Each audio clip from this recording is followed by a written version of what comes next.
মানুষ বড়ই স্বার্থপর রে, বড়ই স্বার্থপর। বুকের মাঝে জায়গা দিলে যতন কইরা ভাঙ্গে রে অন্তর। মানুষ বড়ই স্বার্থপর রে, বড়ই স্বার্থপর।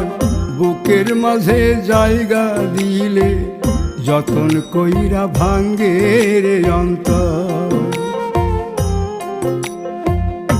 অচিনা এক জংলা পাখি যতন কইরা বুকে রাখছি, বুকের পাজর ভাঙ্গা সে যে সাজায় অন্যের ঘর রে, সাজায় অন্যের ঘর। মানুষ বড়ই স্বার্থপর রে, বড়ই স্বার্থপর। বুকের